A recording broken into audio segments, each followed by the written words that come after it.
जो टॉपिक अभी हम डिस्कस करने जा रहे हैं, हालांकि ये प्योरली आपके लेवल पे इस चैप्टर में नहीं पढ़ाया जाता। बहुत जगह बहुत सारे किताब में जिस टॉपिक को हम मेंशन करने जा रहे हैं, बहुत सारे किताब में उसको अभी नहीं मेंशन करके 4-5 चैप्टर बाद मेंशन करते हैं। लेकिन मेरे हिसाब से सर्कुलर मोशन वाले पोर्शन का ही ये हिस्सा है, इसलिए जो हम बोलने जा रहे हैं उसको ध्यान से सुनिएगा और वो आपको आगे भी काम आएगा।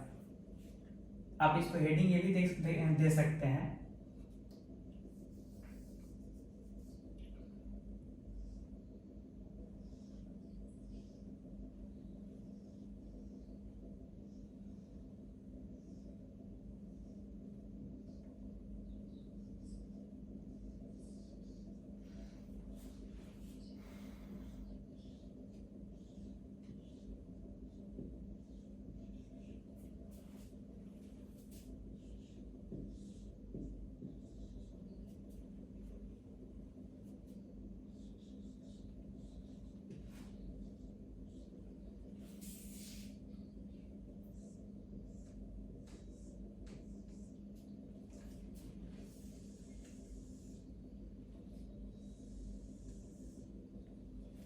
Rolling motion of a wheel, ठीक है।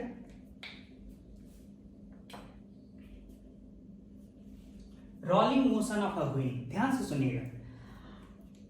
बाइसिकल हो या कार हो या मोटर बाइक हो, कहीं पे भी जो मोशन पॉसिबल है वो आफ्टर ऑल एक या दो या तीन या चार डिफरेंट सेट्स ऑफ व्हील्स के रोटेशनल मोशन की वजह से ही ना मोशन पॉसिबल है। बाइक जब आप चलाते हैं तो उसके किसी भी व्हील पे आप नजर डालिए, चक्के पे नजर डालिए, ठीक है, व्हील पे।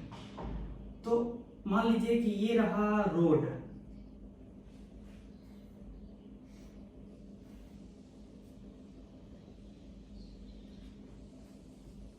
ये रहा रोड, ठीक है, और बाइक का फ्रंट पहिए का मोशन को एनालाइज कर रहे हैं। तो रोड पे जब आप देखते हैं कि बाइक का कोई जो व्हील है वो मूव कर रहा है, तो किस तरह से मूव करता हुआ दिखाई देता है आपको?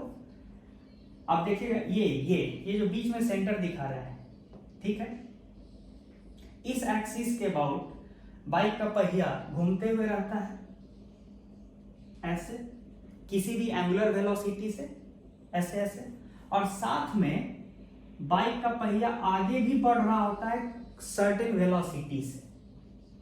मतलब शॉर्ट में कहा जाए कि बाइक का पहिया जो है दो तरह का मोशन एक साथ कर रहा है। कैसा कैसा? एक अपने एक्सिस के अबाउट, इस तरह के एक्सिस के अबाउट पहिया घूम भी रहा है, यानी पहिया का एक एक पार्टिकल सर्कुलर मोशन कर रहा है ना, अलग अलग सर्कल पे कर रहा है, लेकिन सर्कुलर मोशन सारा पार्टिकल जो पहिए का है, व्हील का है, वो सर्कुलर मोशन कर रहा है किसके अबाउट? इस एक्सिस के अबाउट, ठीक है। और ये रहा सेंटर। अच्छा, और साथ में क्या हो रहा है? पूरा पहिया आगे भी जा रहा है, और यही मोशन बाइक का होता है, यही मोशन कार का होता है कि भाई आफ्टर सभी में व्हील तो ऐसा ही है ना, ठीक है ना, व्हील का मोशन तो ऐसा ही हो रहा है। अच्छा, तो क्या हम इस चीज को आप गौर से देखिए, हो क्या रहा है कि अगर मान लीजिए कि पहिया ले लिए हम, ठीक है, एक सर्कुलर पहिया ले लिए, लेटर से ये पहिया है, ठीक है। हम क्या करें, ध्यान से देखिएगा, हम rolling motion of a wheel को, बाइक के व्हील का मोशन को हम सिमुलेट करने जा रहे हैं, उसका रिहर्सल दिखा रहे हैं कैसा होता है। मान लीजिए व्हील है, ठीक है, इसको हम सिंपली ऐसे करके आगे ले जाएं, ऐसे देखिए ध्यान से, बिना रोटेशन करवाए हुए, बिना गोल गोल घुमाए हुए व्हील को हम सीधे आगे ले जाएं, ठीक है। हमको मन कर रहा है व्हील को आगे ले जाना, तो ऐसे ले जा सकते हैं। अच्छा, लेकिन हमको मन कर रहा है, अच्छा एक बात देखिए, व्हील को हम सिर्फ अपने ही जगह पे घुमा भी सकते हैं, व्हील के साथ हम दो दो तरह का एक्शन करवा सकते हैं। व्हील को हम अपने ही एक्सल के अबाउट, एक्सल होता है ना, ये व्हील का सेंटर से गुजरता हुआ इस तरह का एक छोटा सा एक्सल होता है, तो हम चाहेंगे तो व्हील को अपने सेंटर के अबाउट यहीं पे रोटेट करा सकते हैं बस, ठीक है। या फिर हम चाहें तो व्हील को सीधे सीधे आगे मूव करा सकते हैं। अच्छा, हम दोनों चीज एक साथ भी करवा सकते हैं, इसको घुमाते हुए हम आगे भी ले जा सकते हैं। तो ये जो तीसरा केस है वही तो होता है बाइक के केस में, कि पहिया अपने एक्सिस के अबाउट, अपने सेंटर के अबाउट घूम भी रहा है, यानी पहिए का एक एक पार्टिकल सर्कुलर मोशन कर रहा है सेंटर के अबाउट, और साथ में पहिया आगे भी जा रहा है। यही तो हो रहा है। अच्छा, इसका फायदा क्या हुआ, हम ये चीज क्यों बोले कि अगर ऐसा है कि मैंने पहिए के मोशन को इस तरह से एनालाइज किया कि पहिया को एज्यूम कीजिए कि एज अ होल, ये पूरा पहिया एज अ होल एक सर्टेन वेलोसिटी v से आगे जा रहा है, पहिया as a whole certain velocity v से आगे जा रहा है, ठीक है।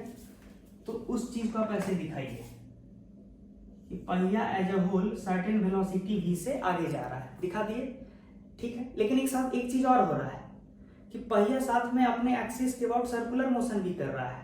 पहिया का एक एक पार्टिकल जो है सेंटर के अबाउट, सेंटर ऑफ सर्कल के अबाउट ऐसे रोटेट भी कर रहा है, ठीक है। तो उसको हम कैसे दिखाएं, ऐसे घूम रहा है। और एंगुलर वेलोसिटी को किस सिंबल से दिखाएं, ओमेगा से। तो मतलब पहिया दो मोशन एक साथ कर रहा है, एक circular motion about common centre, ये सेंटर के अबाउट सर्कुलर मोशन कर रहा है पहिया। अच्छा, इसी को आप रोटेशनल मोशन कहते हैं फैंसी वर्ड्स में, कि पहिया रोटेट कर रहा है सेंटर के अबाउट, और साथ में क्या कर रहा है, पूरा पहिया आगे जा रहा है सर्टेन वेलोसिटी v से। ये दोनों मोशन, घूमने वाला और आगे वाला मोशन एक साथ हो रहा है, ठीक है। अच्छा, मुझे मन किया जानने का कि टॉप मोस्ट पॉइंट जो है पहिए का, उसका वेलोसिटी वेक्टर क्या है, कितना मैग्नीट्यूड का और किधर है, ये जानने का मन किया, ठीक है। टॉप मोस्ट पॉइंट का नाम दे दीजिए ए। एक बात बताइए, अगर पहिया सिर्फ घूम रहा होता, अलग से दिखाते हैं, मान लीजिए ये पहिया है और ये सिर्फ घूम रहा होता, इस तरह से रोटेट कर रहा होता, तो तब तो पहिया का जो टॉप मोस्ट पॉइंट है, मान लीजिए पहिए का रेडियस है r, तो अगर पहिया सिर्फ घूम रहा है, if wheel is only rotating, उस केस में ये पार्टिकल जो p है, then velocity of particle p क्या होगा बताइए। तो हम तो पढ़ाए हुए हैं कि अगर कोई पार्टिकल सर्कुलर मोशन कर रहा है on a circle of radius r and angular velocity omega, तो इस पार्टिकल p का स्पीड क्या होगा, इनफैक्ट वेलोसिटी टेंजेंशियल डायरेक्शन में होगा, सर्कल के टेंजेंशियल डायरेक्शन में, और कितना होगा स्पीड, एंगुलर वेलोसिटी गुने रेडियस r।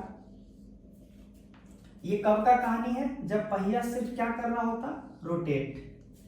अच्छा, एक दूसरा केस क्या बनता है, इफ व्हील इज ओनली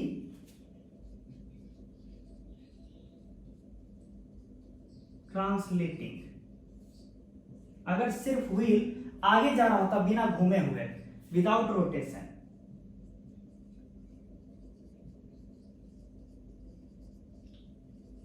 तब क्या होता, ये रहा पहिया, और पहिया का एक एक पार्टिकल आगे बढ़ रहा होता, कितने से, v से। याद कीजिए, जब पहिया सिंपली आगे बढ़ रहा था, ध्यान दीजिए ऐसे, तो पहिया का एक एक पार्टिकल स्पीड भी एक पर्टिकुलर स्पीड से ही आगे जा रहा होगा। क्योंकि पहिया रिजिड है, मान लीजिए सेंटर c है, अगर सेंटर v वेलोसिटी से आगे जा रहा है, तो कॉमन सेंस से बताइए पहिए का एक एक पार्टिकल भी इस तरह के मोशन में जो दिखा रहे हैं, इस तरह के मोशन में पहिया का एक एक पार्टिकल भी v वेलोसिटी से ही आगे जाएगा, नहीं जाएगा तब तो पता चला सेंटर आगे निकल गया, बाकी पहिया पीछे छूट गया, ऐसा हो सकता है लॉजिकली। तो इसका मतलब है कि अगर सिर्फ व्हील ट्रांसलेट कर रहा है, रोटेट नहीं कर रहा है, सिर्फ आगे बढ़ रहा है, उस केस में जो पहिए का सेंटर का वेलोसिटी होगा वही पहिया का एक एक पार्टिकल का वेलोसिटी होगा। तो उस लॉजिक से तो पार्टिकल जो टॉप मोस्ट पार्टिकल है, ठीक है, टॉप मोस्ट पार्टिकल, उसका भी वेलोसिटी क्या होगा, v। लेकिन अभी जो मेरे पास सिचुएशन है वो क्या है, ये दोनों सिचुएशन का कॉम्बिनेशन है कि नहीं है। एक्चुअल जो रियल सिचुएशन है, रियल सिचुएशन, ये दोनों सिचुएशन का कॉम्बिनेशन है। तो उस लॉजिक से ये जो टॉप मोस्ट पार्टिकल है, इसके पास एक सर्कुलर मोशन करने की वजह से एक वेलोसिटी है ओमेगा इंटू आर। अच्छा, और आगे ट्रांसलेट करने की वजह से as a whole with v metre पर सेकेंड, उस वजह से भी टॉप मोस्ट पॉइंट के पास एक और वेलोसिटी है उसी डायरेक्शन में। ओमेगा आर भी इसी डायरेक्शन में था, वेलोसिटी v भी इसी डायरेक्शन में। तो नेट वेलोसिटी क्या हो जाएगा इस केस में, इस डायरेक्शन में, डायरेक्शन तो इधर है ही, और मैग्नीट्यूड वाइज कितना हो जाएगा, नेट वेलोसिटी का मैग्नीट्यूड जो होगा वो कितना हो जाएगा, ये मॉड हो गया v प्लस ओमेगा आर, होगा कि नहीं। ठीक है, एक पर्टिकुलर टाइम t पे अगर हम बाइक को देखें, बाइक के व्हील को देखें, तो मान लीजिए उसका सेंटर v मीटर पर सेकेंड से आगे जा रहा है और साथ में पहिया सेंटर के अबाउट ओमेगा रेडियन पर सेकेंड से घूमता हुआ दिख रहा है at a particular time t। हो सकता है अगले समय पे सिचुएशन बदल जाए, ओमेगा बदल जाए, v बदल जाए, तो हम अगले समय के लिए एनालाइज कर लेंगे। तो at a particular time t ये सिचुएशन है, टॉप मोस्ट पार्टिकल का velocity v plus omega r होगा। क्यों, क्योंकि दोनों ये v वेलोसिटी भी और ओमेगा आर वेलोसिटी भी पैरेलल है, तो सीधे वेक्टर समेशन कर देंगे, ऐड हो जाएगा, सिंपल सिंपल। अच्छा, उसी लॉजिक से अब हमको मन कर रहा है, एकदम वैसे ही मन कर रहा है कि मान लीजिए ये जो पार्टिकल है, ये इस पार्टिकल को बोल दीजिए b, इसका नेट वेलोसिटी का डायरेक्शन किधर होगा और मैग्नीट्यूड क्या होगा। ठीक है, तो वही लॉजिक यूज करेंगे कि अगर व्हील सिर्फ रोटेट कर रहा होता तो ये वाला जो पार्टिकल है b, मान लीजिए इसका क्या स्थिति रहता, इसका वेलोसिटी वेक्टर इधर होता। अगर सिर्फ रोटेट कर रहा होता तो ये पार्टिकल का velocity tangential to the circle होता, ऐसे ऐसे ऐसे घूम रहा है ना, तो इस पार्टिकल का ऊपर की ओर वेलोसिटी होता कितना, ओमेगा इंटू आर। अच्छा, और अगर सिर्फ व्हील ट्रांसलेट कर रहा होता, आगे जा रहा होता बिना रोटेशन के, तो इस पार्टिकल का वेलोसिटी क्या रहा होता, आगे ही होता v। अब दोनों का कॉम्बिनेशन है जो यहां हो रहा है, तो इसका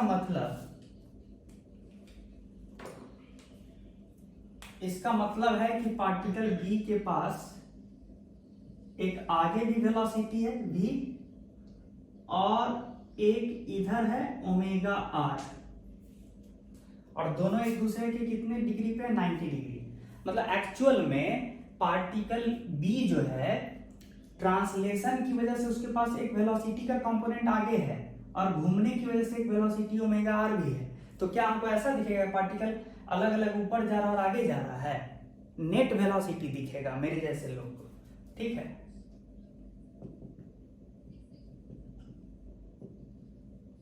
तो आपको तो ऐड करना सिखाए हैं, ये दो वेलोसिटी कंपोनेंट्स का रिजल्टेंट क्या होगा, ये होगा। तो एक्चुअल में कायदे से पार्टिकल b को अगर कोई देखेगा इस पोजीशन पे, तो लगेगा एक मोमेंट के लिए कि पार्टिकल b का एक्चुअल में नेट वेलोसिटी का डायरेक्शन इधर है इस एरो के लॉन्ग, और मैग्नीट्यूड क्या होगा पार्टिकल b के वेलोसिटी का, तो अंडर रूट ऑफ v का स्क्वायर प्लस ओमेगा r का स्क्वायर, होगा कि नहीं, क्यों होगा। और अच्छा, प्लस 2ab cos 90, तो cos 90 तो जीरो होता है ना, वेक्टर समेशन का फार्मूला यूज किए हैं कि अंडर रूट ऑफ v का स्क्वायर प्लस ओमेगा r का square plus 2 into v into omega r into cos 90, तो cos 90 जीरो होता है। तो शॉर्ट में बोलिए ना, दो परपेंडिकुलर वेक्टर्स का मैग्नीट्यूड का जो वैल्यू आएगा, दो परपेंडिकुलर वेक्टर्स का जो रिजल्टेंट है उसका जो मैग्नीट्यूड आएगा वो यही आएगा। अच्छा, तो हम शॉर्ट में क्या कर दिए, velocity of particle A, velocity of particle A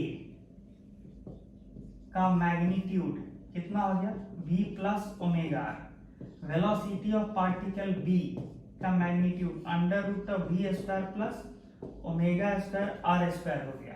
similarly अब मान लीजिए ये पार्टिकल सी है जो ग्राउंड के कांटेक्ट में है, एक मोमेंट के लिए ये पार्टिकल सी ग्राउंड के कांटेक्ट में होगा।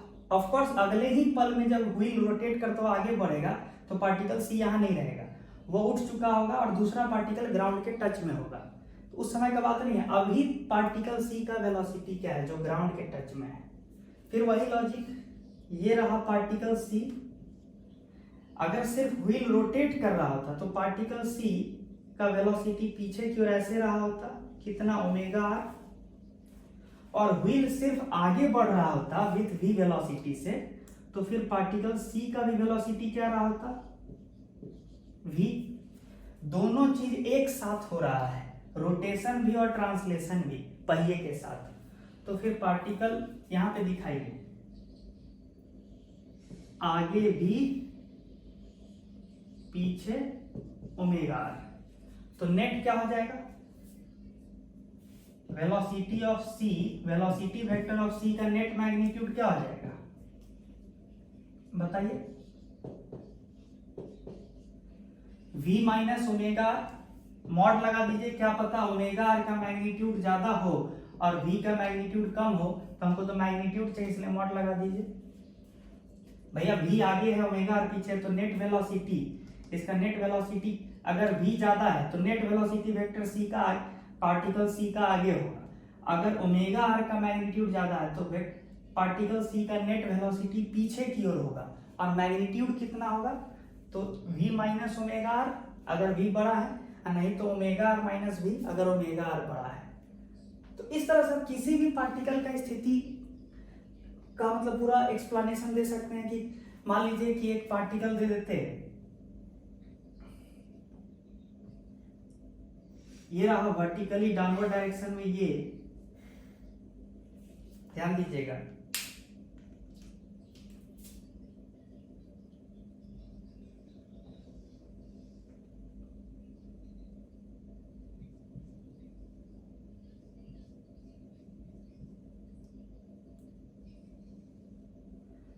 मान लीजिए वर्टिकली डाउनवर्ड डायरेक्शन में एक लाइन है, रेडियस वेक्टर है, यह रेडियस OC, एक रेडियस है। हमको मन कर रहा है कि यहां एक पार्टिकल है D, यहां एक पार्टिकल है D, इस D को सेंटर से जोड़ दीजिए, सेंटर का नाम है O, तो OD, मान लीजिए OD इस वर्टिकल लाइन OC से थीटा एंगल बना रहा है। हमको इस D पार्टिकल का नेट वेलोसिटी का डायरेक्शन और मैग्नीट्यूड चाहिए, तो क्या करेंगे, तो वही लॉजिक, बाद बाकी का तो एनालिसिस क्लियर हो गया है। तो हम चाहेंगे तो बहुत सारा चीज को मिटा सकते हैं, ठीक है, इसको मिटा सकते हैं,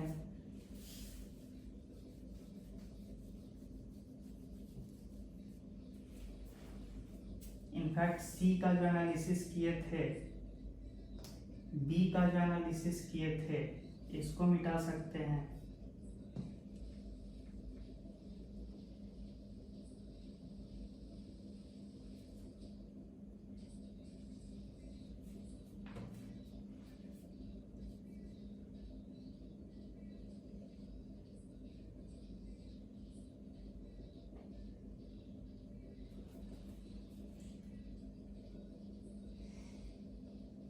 ठीक है।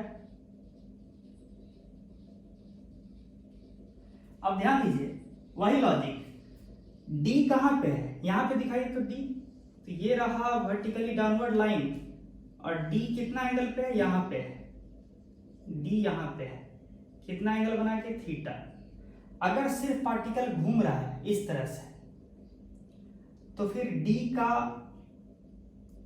वेलोसिटी किधर होगा, टेंजेंट टू द सर्कल। अगर व्हील सिर्फ रोटेट कर रहा है तब तो D सर्कुलर मोशन में है ना, तो फिर D वेलोसिटी का डी पार्टिकल का वेलोसिटी किधर होगा, जिधर हम एरो से दिखाए हैं, कितना होगा। उसी तरीके से ये रहा डी, ये रहा ओ, ये रहा थीटा, ये ओ है। ये अगर व्हील सिर्फ आगे की ओर जा रहा होता एक पर्टिकुलर वेलोसिटी v से, किसी भी मोमेंट पे, एक पर्टिकुलर मोमेंट पे ये व्हील पूरा आगे जा रहा है v मीटर पर सेकेंड से, घूम नहीं रहा है, तब पार्टिकल d का भी वेलोसिटी क्या होता, v होता। अब ये दोनों मोशन एक साथ हो रहा है, तो तब d के साथ क्या होता, d का ये होता v, और घूमने की वजह से क्या होता, घूमने की वजह से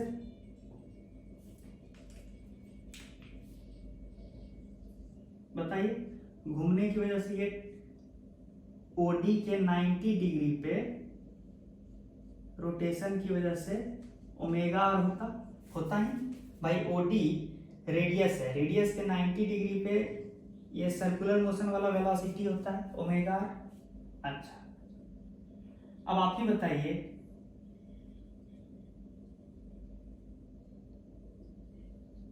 कि ये अगर थीटा है, ये अगर थीटा है तो ये कितना है। अगर ऊपर वाला एंगल थीटा है, ठीक है, ये एंगल अगर थीटा है तो ये कितना है, ये 90 माइनस थीटा। अगर ये 90 माइनस थीटा है तो ये कितना होना चाहिए, 90 प्लस थीटा। फिर से हम बता दें, ये ऊपर वाला एंगल OC और OD के बीच वाला एंगल, OC और OD के बीच वाला एंगल अगर थीटा है, तो फिर तो ये जो हॉरिजॉन्टल के साथ जो एंगल बन रहा है, OD जो हॉरिजॉन्टल लाइन के साथ एंगल बना रहा है, वो कितना होगा, 90 माइनस थीटा।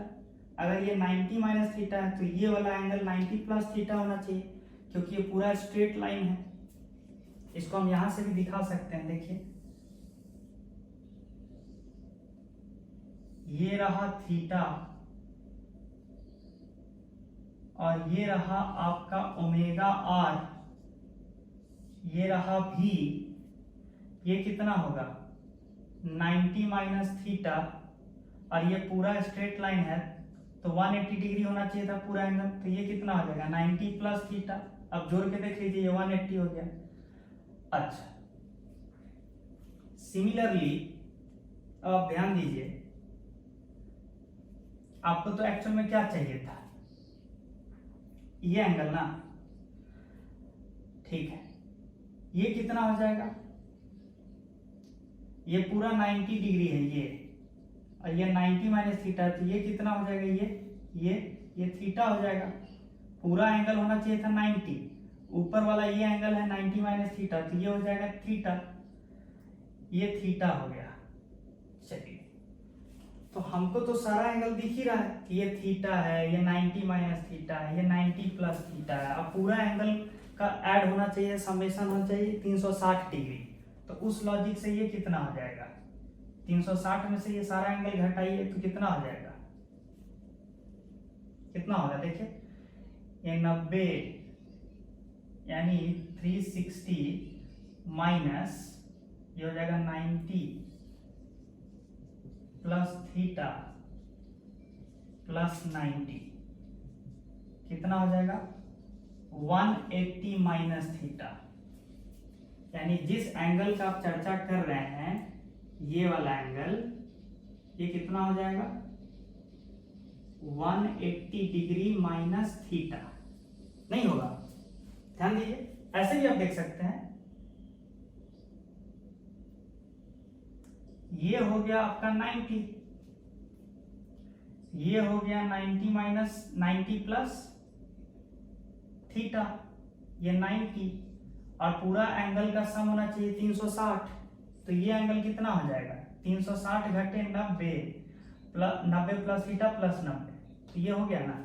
तो आपको ओमेगा आर और v वेलोसिटी के बीच का एंगल मिल गया, और आपको चाहिए क्या था, ये जो पार्टिकल d है ना, ये d, यहाँ पे जो पार्टिकल d है उसका नेट वेलोसिटी चाहिए था। तो क्या हो जाएगा, नेट वेलोसिटी का magnitude v net of particle d क्या हो जाएगा, net velocity of particle d का मैग्नीट्यूड क्या हो जाएगा, under root of omega r का स्क्वायर प्लस v का square plus 2ab cos 180 degree minus theta होगा कि नहीं।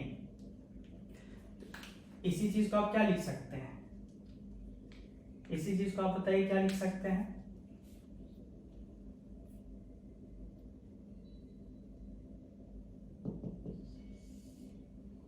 Omega square are square plus speed का स्क्वायर 180 माइनस थीटा का कॉस होता है माइनस कॉस थीटा, तो लिखिए minus 2 omega r v cos theta. ये हो गया general expression for any particle d which makes an angle theta with the vertical. देखिए ये जो वर्टिकल था ना, ये वर्टिकल, इसके साथ एंगल थीटा बनाने वाला एक जनरल पार्टिकल d है, उस पार्टिकल का स्पीड जो होगा, नेट स्पीड, वो ये होगा। अच्छा, आपको मन में होगा कि सर डायरेक्शन क्या हो, तो डायरेक्शन बहुत आसान है। डायरेक्शन क्या होता है, ये वेक्टर और ये वेक्टर को ऐड किया है ना,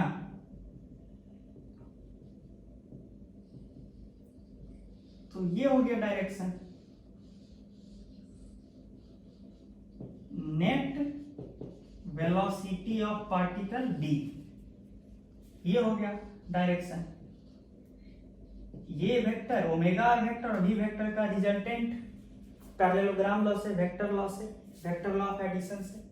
तो हम जनरल ये बता रहे हैं कि आप किसी भी पार्टिकल का जो व्हील पे लाई कर रहा है उसका आप वेलोसिटी के बारे में कमेंट कर सकते हैं ना, कि नेट वेलोसिटी क्या है, मतलब उसका मैग्नीट्यूड क्या है और उसका डायरेक्शन क्या है, ये आप कर सकते हैं। अच्छा, ये एक पॉइंट आपको क्लियर करना था।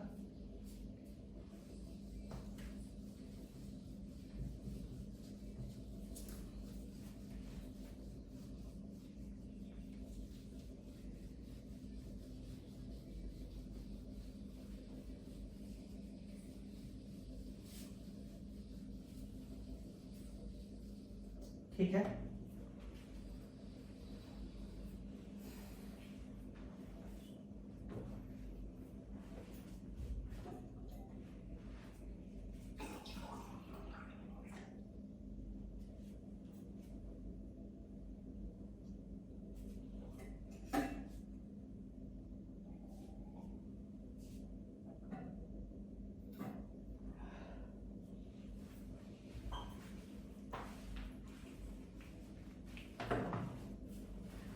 अब देखिए, अब थोड़ा डिस्कशन को आगे बढ़ाते हैं।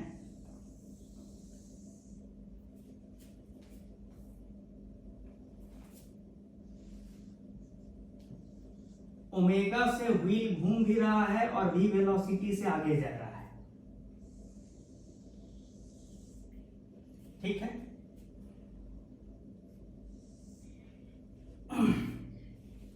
और मान लीजिए सबसे सिंपलेस्ट केस लेते हैं। आप एक चीज बताइए कि आप जब रोड पे किसी व्हील को, किसी बाइक के व्हील को मूव करता हुआ देखते हैं, तो अनटिल एंड अनलेस बाइक चलाने वाला पागल हो या पिए हुए हो या एक्सीडेंट होने के कगार पे हो, अगर ऐसी अवस्थाएं ना हो, तब तक आप एक चीज आप ध्यान दीजिए कि जो व्हील का पॉइंट, व्हील का जो बॉटम मोस्ट पॉइंट होता है, जो रोड के कांटेक्ट में होता है, वो रोड को रब करता हुआ आगे नहीं जाता है। फील कीजिएगा, मान लीजिए ये रोड है, ये रोड है, तो रोड पे अगर किसी बाइक का व्हील रोल करता हुआ आगे जा रहा है with certain velocity v and angular velocity omega, तो आप ध्यान दीजिएगा कि जो bottom most point of the wheel जो है वो रोड को रगड़ते हुए नहीं जा रहा है। अगर रगड़ते हुए जा रहा है तो यानी बाइक वाला अभी सही स्टेट ऑफ माइंड में नहीं है। तो अंडर नॉर्मल सर्कमस्टांस जब बाइक वाला होशो हवास में है, तो आप देखिए कि बाइक का बॉटम मोस्ट पॉइंट जो है बाइक के व्हील का, वो रोड को रब नहीं कर रहा है, ठीक है। यानी कि मोस्ट ऑफ द सिचुएशन में, सर्कमस्टांस में आप क्या बोल सकते हैं, जो जनरल सिचुएशन है, कि जो बॉटम मोस्ट पॉइंट है जिसका नाम आप सी दिए थे, याद कीजिए सी, इसका एक वेलोसिटी आप आगे बोले थे ड्यू टू ट्रांसलेशन, याद कीजिए कितना v, और एक किधर दिखाए थे पीछे, कितना ओमेगा आर। ये किस समय का डिस्कशन है? At any general time t। और आप बोल रहे हैं कि अंडर नॉर्मल सिचुएशन जो bottom most point of the wheel है वो रोड को रब करता हुआ आगे नहीं बढ़ता है। अगर रब नहीं कर रहा है तो आप ही बताइए कि मेरा ये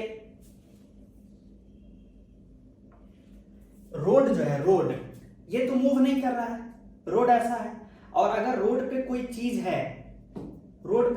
है टच किया हुआ, मान लीजिए ये रोड है और रोड के कांटेक्ट में ये पॉइंट P है, जनरल सब समझिए। अगर रोड आपकी नजर में उसका वेलोसिटी 0 है, किसका? रोड का। रोड तो नहीं ना मूव कर रहा है आपकी नजर में, और आपका नजर है बाइक के व्हील का बॉटम मोस्ट पार्टिकल पे, C पे।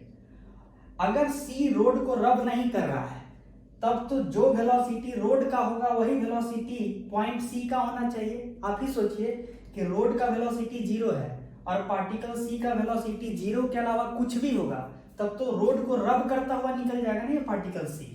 मान लीजिए रोड 0 मीटर पर सेकेंड से मूव कर रहा है, यानी रोड तो रेस्ट पे है ही, और पार्टिकल C के पास नेट वेलोसिटी आगे आ गया 1 मीटर पर सेकेंड, तब तो पार्टिकल C रोड को रब करता हुआ आगे निकलेगा। रब। अच्छा, अगर पार्टिकल C के पास नेट वेलोसिटी पीछे की ओर है, मान लीजिए 2 मीटर पर सेकेंड, तब भी रोड को रब करता हुआ जा रहा है। ये पार्टिकल C रोड तो रेस्ट पे है, जबकि पार्टिकल C 2 मीटर पर सेकेंड से जा रहा है और कांटेक्ट में है रोड के, तब तो रोड को रब करता हुआ आगे जाएगा ना।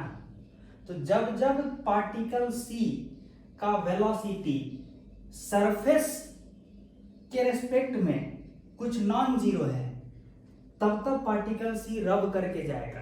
ठीक है, मैं फिर से रिपीट कर रहा हूं कि जिस सरफेस पे कोई पार्टिकल रखा है उस सरफेस का वेलोसिटी से हट के अगर कोई भी वेलोसिटी रहा पार्टिकल C का, तो पार्टिकल C फिर रब करके जाएगा सरफेस को।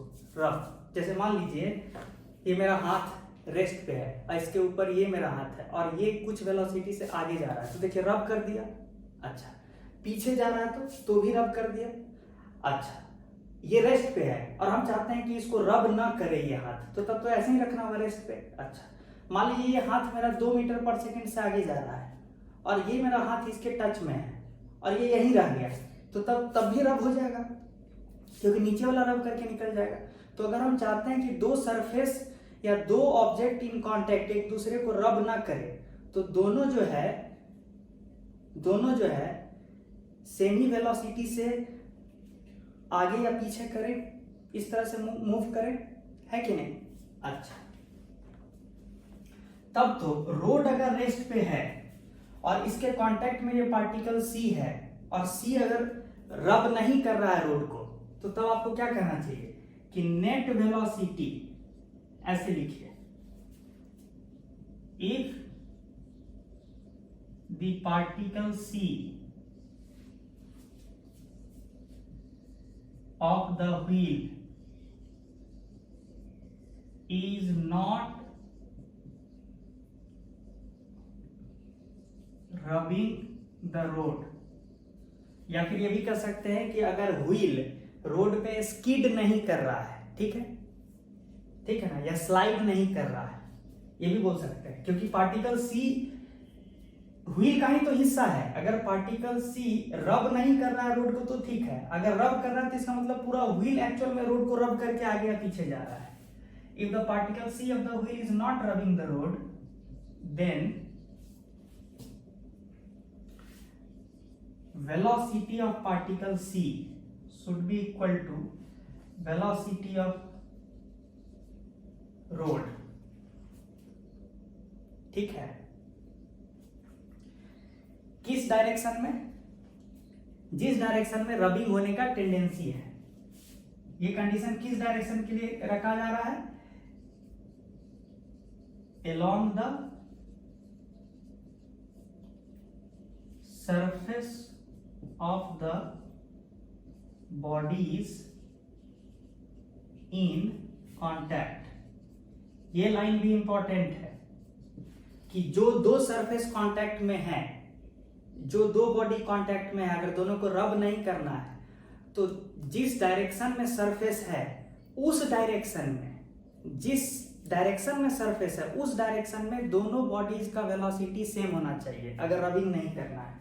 तो ये एग्जैक्ट स्टेटमेंट है कि velocity of point C must be equal to velocity of road, लेकिन किस डायरेक्शन का velocity? Along the surface of the bodies in contact. तो सरफेस का तो डायरेक्शन ये है ना, सरफेस तो ये है, तो इस डायरेक्शन में जो नेट वेलोसिटी है किसका? पार्टिकल सी का, वही होना चाहिए जो रोड का वेलोसिटी है इस डायरेक्शन में। लेकिन रोड का वेलोसिटी इस डायरेक्शन में 0 है, तो पार्टिकल सी का भी वेलोसिटी इस डायरेक्शन में 0 होना चाहिए अगर बाइक का व्हील रोड को रब नहीं कर रहा है। तो इसका मतलब दिस इंप्लाइज दैट ये तो 0 है, ये तो 0 है, तो इसका मतलब है वेलोसिटी ऑफ पार्टिकल सी का जो मैग्नीट्यूड है वो 0 होना चाहिए, यानी v minus omega r net velocity of particle C क्या होना चाहिए? 0। इसका मतलब v बराबर ओमेगा आर। ठीक है, इस तरह का मोशन को प्योर रोलिंग कहते हैं।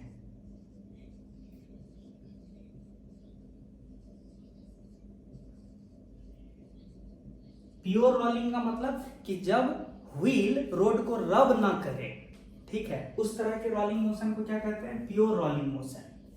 हमने क्या बोला? प्योर रोलिंग मोशन कब कहते हैं? जब रोड के ऊपर व्हील जो है बिना रब करते हुए, बिना स्किड करते हुए मूव रोल करे। ठीक है, तो अंडर नॉर्मल सिचुएशन यही होता है। हाँ, अलग बात है कि जब एक्सीडेंट होता है या स्किड कर रहा होता है बाइक, उस समय ये वाला कंडीशन नहीं होता। उस समय तो ऑफ कोर्स रोड को रब करता हुआ ये पार्टिकल सी या तो आगे या पीछे जा रहा होता है अंडर एबनॉर्मल सर्कमस्टांस, लेकिन अंडर नॉर्मल सर्कमस्टांस यही मोशन होता है। ठीक है, कि बिना रोड को रब किए हुए पार्टिकल्स, ये पूरा व्हील जो है बिना रोड को रब करते हुए फॉरवर्ड रोलिंग मोशन या बैकवर्ड रोलिंग मोशन करता रहता है। ठीक है, ये बताने का फायदा क्या हुआ? ये बताने का फायदा क्या हुआ कि तब तो स्पीड बराबर ओमेगा आर हो गया, यानी आप पिछला बार आप क्या बोले थे? ये टॉप मोस्ट पॉइंट का वेलोसिटी का मैग्नीट्यूड क्या बोले थे? v plus omega r. चूंकि ओमेगा आर v के बराबर है तो आप इसको क्या बोल सकते हैं? 2v। इसके बारे में क्या बोले थे? इसके बारे में रिजल्टेंट वेलोसिटी का मैग्नीट्यूड क्या बोले थे? v का square plus omega square are square. ठीक है, तो आप क्या बोल सकते हैं? चूंकि v बराबर ओमेगा आर है तो इसको 2v स्क्वायर लिख सकते हैं, तो अंडर रूट 2v हो गया। मतलब जो पार्टिकल b था इसका नेट वेलोसिटी का जो मैग्नीट्यूड हुआ यानी जो स्पीड हुआ वो रूट 2v मीटर पर सेकेंड हुआ। ये पार्टिकल b का स्पीड, और डायरेक्शन किधर हो गया? इधर। अच्छा, कितना इधर? तो ध्यान दीजिए, ये है v और ये है ओमेगा, लेकिन ओमेगा तो आप अभी बोले v के बराबर, तो ये भी v है और ये भी v है, तो तब तो ये एंगल 45 डिग्री हो गया। यानी पार्टिकल b का वेलोसिटी का डायरेक्शन हॉरिजॉन्टल से 45 डिग्री पे है, तो आप डायरेक्शन भी बता दिए पार्टिकल b का, पार्टिकल b के वेलोसिटी का। तो ये सब चीज आप कर सकते हैं कब? जब रोलिंग मोशन कैसा हो? प्योर हो। और प्योर कब होगा? जब bottom most point of contact जो है व्हील का वो रोड को रब ना करे। रब कब नहीं करेगा? तो जो वेलोसिटी रोड का होगा along द सरफेस, वही वेलोसिटी होना चाहिए पार्टिकल सी का along द सरफेस। तो चूंकि रोड का वेलोसिटी है 0, तो पार्टिकल सी का भी 0 होना चाहिए। तो उस लॉजिक से ये कंडीशन आ गया। This is the condition for pure rolling. ठीक है, अच्छा,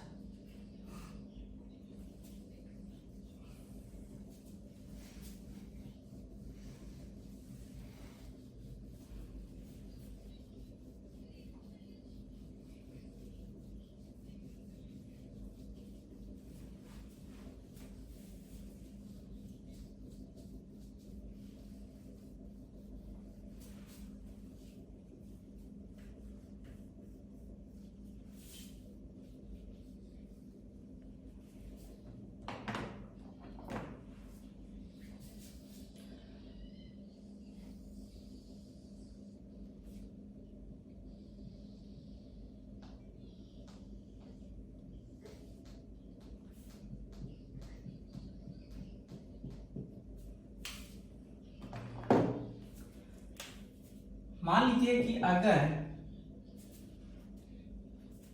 ओमेगा कांस्टेंट है, मतलब व्हील जो है कांस्टेंट एंगुलर वेलोसिटी से घूम रहा है अपने सेंटर के अबाउट, अपने एक्सिस के अबाउट, कांस्टेंट एंगुलर वेलोसिटी से, और जो सेंटर है व्हील का, यानी व्हील जो है एज ए होल जो आगे बढ़ रहा था v मीटर पर सेकेंड से, ठीक है, इसको भी क्या बोलिए, कांस्टेंट है। और क्या कैसा मोशन हो रहा है, प्योर रोलिंग हो रहा है। प्योर रोलिंग मतलब ये कंडीशन सेटिस्फाई होना चाहिए, ये चीजें है।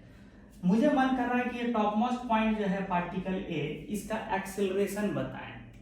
तो एक बात बताइए, पूरा व्हील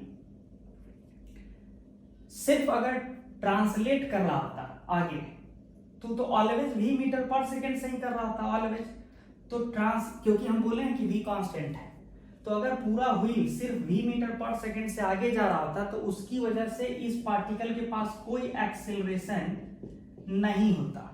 किसकी वजह से, ड्यू टू ट्रांसलेशन। मतलब पार्टिकल अगर सिर्फ v मीटर पर सेकेंड से आगे जा रहा होता तो किसी भी पार्टिकल के पास इनफैक्ट कोई एक्सेलरेशन नहीं होता due to such kind of motion. किस टाइप का मोशन, जिसमें सिर्फ पार्टिकल आगे जा रहा होता विदाउट रोटेशन।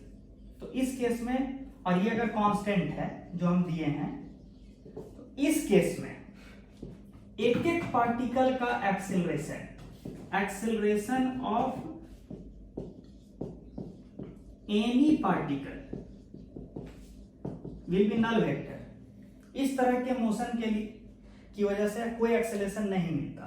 क्यों, क्योंकि वेलोसिटी कांस्टेंट है और व्हील रोटेट भी नहीं कर रहा है। अच्छा, अब यहां आइए, सिर्फ रोटेट कर रहा था, ओनली रोटेशन, कोई फॉरवर्ड मूवमेंट नहीं। ये कहानी पहले भी डिस्कस अभी किए थे, ऐसा ही एनालिसिस, ऐसा ही हो रहा था। तो तब तो एक एक पार्टिकल व्हील का सर्कुलर मोशन में, जो टॉप मोस्ट पॉइंट है ए, और अच्छा ओमेगा से घूम रहा है, और हम क्या बोले हैं कि ओमेगा क्या है, कांस्टेंट है, यानी कोई अल्फा नहीं है। सर्कुलर मोशन में एक एक पार्टिकल है और ओमेगा कांस्टेंट है, तो कोई अल्फा नहीं है, यानी D omega by D T 0 है। तो अब बताइए कि इस पार्टिकल के पास एक तो सेंट्रीपिटल एक्सेलरेशन होगा ही, कितना, ओमेगा स्क्वायर आर, या फिर वी स्क्वायर बाई आर बोलिए। v कितना है, आपको पता है कि इसका v कितना आया था, 2v के बराबर। प्योर रोलिंग में कितना आया था, 2v, तो यहाँ 2v रखिए तो 4v का स्क्वायर बाई आर, ऐसे लिखिए या फिर ऐसे लिखिए। एक मिनट, सिर्फ रोटेट कर रहा होता तो तब तो इसके पास कितना वेलोसिटी रहता, ओमेगा, और ओमेगा आर है और प्योर रोलिंग है, तो ओमेगा आर बोलिए या फिर वी बोलिए, सिर्फ रोटेट कर रहा है ना। तो रोटेशन के केस में इसके पास एक सेंट्रीपिटल एक्सेलरेशन होता है ओमेगा स्क्वायर आर के बराबर। इसी को आप क्या लिख सकते थे, स्पीड v का स्क्वायर बाई आर, क्योंकि v बराबर ओमेगा आर है। ये लिखिए या ये लिखिए। अच्छा, तो आप क्या कर सकते हैं कि कांस्टेंट ओमेगा से अगर पहिया सिर्फ घूम रहा होता उस वक्त टॉप मोस्ट पार्टिकल का एक्सेलरेशन कितना है, ओमेगा स्क्वायर आर, सिर्फ अगर घूम रहा होता। लेकिन साथ में अगर इस तरह से ट्रांसलेट भी कर रहा होता कांस्टेंट वेलोसिटी से, तो तब ये टॉप मोस्ट पॉइंट का एक्सेलरेशन सिर्फ इस आगे मूवमेंट की वजह से, फॉरवर्ड मूवमेंट की वजह से इस टॉप मोस्ट पार्टिकल का एक्सेलरेशन क्या होता है, 0, सिर्फ इस मूवमेंट की वजह से। लेकिन ये मोशन को सुपरपोज कर रहे हैं, तब ना ये पूरा मोशन मिलेगा। तो इस वाले मोशन की वजह से कोई एक्सेलरेशन नहीं मिला टॉप मोस्ट पॉइंट को, और इस वाले मोशन की वजह से एक एक्सेलरेशन मिला ओमेगा स्क्वायर आर। दोनों को सुपरपोज कीजिए तो शॉर्ट में कहिए कि जब कांस्टेंट वेलोसिटी से और कांस्टेंट एंगुलर वेलोसिटी से पार्टिकल रोल करता हुआ आगे जाएगा, उस केस में पार्टिकल ए का एक ही एक्सेलरेशन है, that is omega square r बोलिए या v का स्क्वायर बाई आर बोलिए फॉर प्योर रोलिंग। ठीक है, ये तो पक्का है, ये तो पक्का है, लेकिन आप ये भी लिख सकते हैं अगर प्योर रोलिंग दिया है, देख लीजिए आप करके। अच्छा, उसी लॉजिक से अगर हम आपसे पूछे होते बॉटम मोस्ट पॉइंट का एक्सेलरेशन, तो वही कहानी कि अगर पूरा पहिया सिर्फ आगे जा रहा होता v मीटर पर सेकेंड से, सिर्फ ये मोशन हो रहा होता, तो किसी भी पार्टिकल को कोई एक्सेलरेशन नहीं मिलता, तो इसको भी नहीं मिलता। लेकिन साथ में ये ऐसे ऐसे घूम भी रहा है, तो सिर्फ सर्कुलर मोशन की वजह से बॉटम मोस्ट पॉइंट को किधर एक्सेलरेशन मिला होता। भैया ये पूरा पार्टिकल सर्कल पे है, ये जो पार्टिकल है सर्कल पे चक्कर काट रहा है, तो सेंटर की तरफ एक डायरेक्टेड होगा ना सेंट्रीपिटल एक्सेलरेशन, अल्फा नहीं है। अगर होता ना तो एक टेंजेंशियल एक्सेलरेशन अल्फा आर भी होता, लेकिन अल्फा क्या है, 0 है।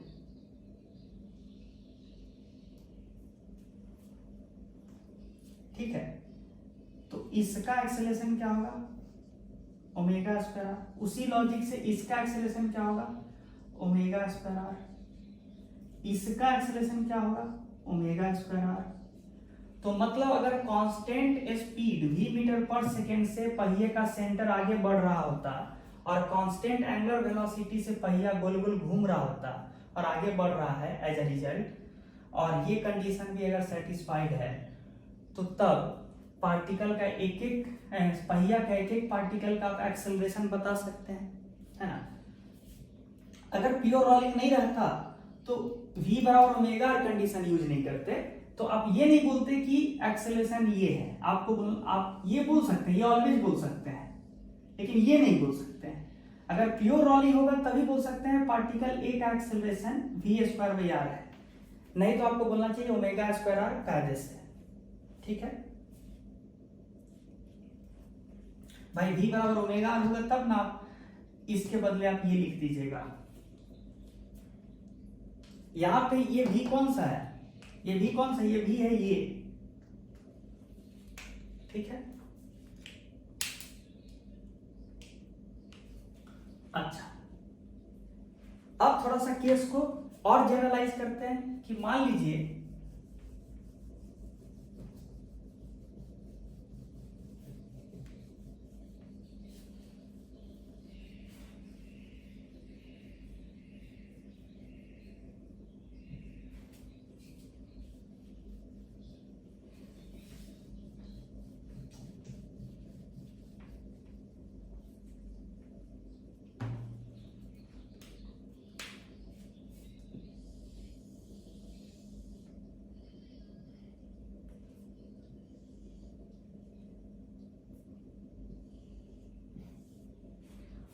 पहिया का जो सेंटर है वो आगे तो जा रहा है, लेकिन हर पल उसका वेलोसिटी बदल रहा है। यानी मान लीजिए पहिया का जो ये सेंटर है वो ये एक्सेलरेशन a मीटर पर सेकेंड स्क्वायर से आगे बढ़ रहा है, मतलब इसका एक्सेलरेशन है इस बार ये कांस्टेंट स्पीड से आगे नहीं जा रहा है, और साथ में ये चक्कर काट रहा है। ठीक है, अल्फा रेडियन पर सेकेंड स्क्वायर, यानी कि एंगुलर वेलोसिटी जो है व्हील का रोटेट करने का वो भी हर समय चेंज हो रहा है, किस रेट से, अल्फा रेडियन पर सेकेंड स्क्वायर से। And let's say eight a particular time t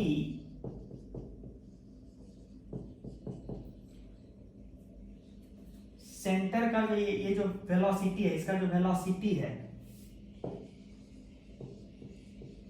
velocity of o, यानी व्हील का जो सेंटर का जो वेलोसिटी है वो किसी पर्टिकुलर टाइम पे मान लीजिए v है, और एंगुलर वेलोसिटी ओमेगा जो है,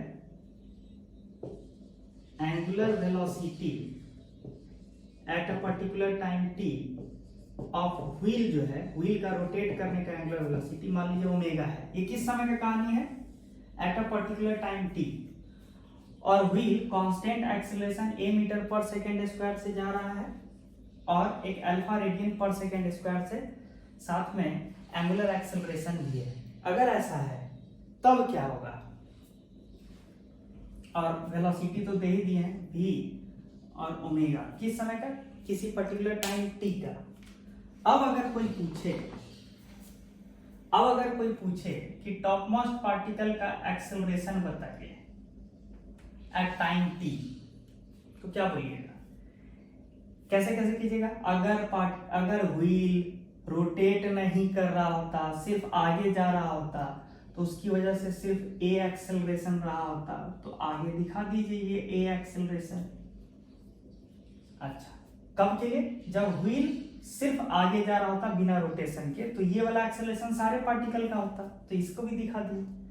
अच्छा, व्हील सिर्फ सर्कुलर मोशन कर रहा होता, ऐसे रोटेट कर रहा होता, आगे नहीं जा रहा होता, उस केस में इसके पास क्या रहा होता? एक directed toward centre omega square r centripetal acceleration. अच्छा, एक और क्या होगा? चूंकि अल्फा दिया है और व्हील चक्कर काट रहा है, कैसे? ऐसे ऐसे, तो एक टेंजेंशियल एक्सेलरेशन, याद कीजिए ना, जब कोई पार्टिकल सर्कल पे मूव करता है ऐसे ऐसे, ठीक है, ओमेगा रेडियन पर सेकंड से, और ओमेगा अल्फा रेट से चेंज हो रहा है, तो इस पार्टिकल के पास एक टेंजेंशियल एक्सेलरेशन अल्फा आर होता है और एक centripetal acceleration omega square r होता है। ये कब का सिचुएशन है? जब सिर्फ सर्कुलर मोशन हो रहा होता। तो एक इधर दिखाइए अल्फा आर, इधर ओमेगा स्क्वायर आर, ये दोनों है ड्यू टू रोटेशनल मोशन, और ये ए है ड्यू टू ट्रांसलेशन वाला फॉरवर्ड मूवमेंट। तो टोटल एक्सेलरेशन क्या होगा? टोटल, ये दोनों तो एक ही डायरेक्शन में है, तो क्या कीजिएगा? ए प्लस अल्फा, और ये इधर है, तो नेट कहानी क्या होगा? नेट कहानी ए प्लस अल्फा आर, नीचे हो गया ओमेगा स्क्वायर आर, तो रिजल्टेंट कितना होगा? Under root of omega square R का square plus A plus alpha R का स्क्वायर, ये रिजल्टेंट हो गया। मतलब रिजल्टेंट एक्सेलरेशन इस पार्टिकल का, टॉप मोस्ट पार्टिकल ए का, कुछ इधर है ए नेट। सिमिलरली उसी लॉजिक से आप किसी भी पार्टिकल का आप एक्सेलरेशन पे कमेंट कर सकते हैं। मान लीजिए ये पार्टिकल बी था, तो only due to forward movement इस पार्टिकल के पास कितना एक्सेलरेशन रहा होता है? ए, और सर्कुलर मोशन की वजह से एक इधर ही क्या रहा होता? Omega square r directed towards centre, और एक इधर की ओर क्या रहा होता? Alpha r. इस तरह से सर्कुलर मोशन अगर कर रहा होता तो ये भी रहता टेंजेंशियल एक्सेलरेशन, और ये भी रहता ए। तो अब क्या है? इस पार्टिकल बी का क्या होगा? ये दोनों तो जुड़ जाएगा ना, ओमेगा स्क्वायर आर और ए। तो पार्टिकल बी के लिए फॉर बी क्या बनाइएगा? अल्फा आर, और इधर क्या बनाइएगा? A plus omega square R. तो रिजल्टेंट क्या होगा? पार्टिकल बी का रिजल्टेंट क्या होगा? Under root of alpha R का square plus A plus omega R square R का होल स्क्वायर। ये net acceleration of particle B है, और ये सारा सिचुएशन किस समय का है? At the particular time T. क्यों? क्योंकि अगले ही पल ओमेगा का वैल्यू बदल जाएगा। क्यों? क्योंकि अल्फा है, और अगले ही पल velocity of this centre of the wheel बदल जाएगा। क्यों? क्योंकि एक्सेलरेशन ए दिया हुआ है। लेकिन किसी भी जनरल टाइम पे आप v निकाल के और ओमेगा निकाल के आप हर समय हर पार्टिकल का एक्सेलरेशन भी बता सकते हैं। पिछला एनालिसिस में वेलोसिटी निकालना सिखा दिए थे। तो आप क्या कह रहे हैं शॉर्ट में कि एक रोल करता हुआ और आगे बढ़ता हुआ व्हील के बारे में आप क्या क्या बता सकते हैं? किसी भी पार्टिकल का वेलोसिटी, किसी भी पार्टिकल का एक्सेलरेशन, ये सब आप बता पा रहे हैं ना? ठीक है।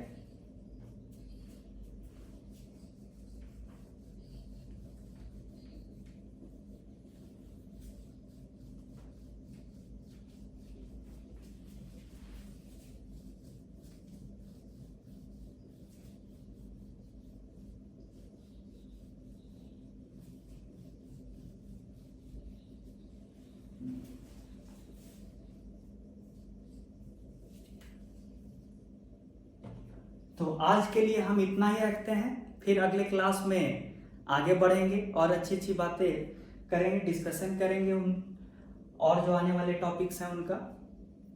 और अगला टॉपिक जो होने वाला है वो है प्रोजेक्टाइल मोशन। अगले क्लास में प्रोजेक्टाइल मोशन का पूरा थ्योरेटिकल एनालिसिस हो जाएगा और एक और क्लास में उसका न्यूमेरिकल प्रैक्टिस हो जाएगा। ठीक है, तब तक के लिए गुड बाय, थैंक यू।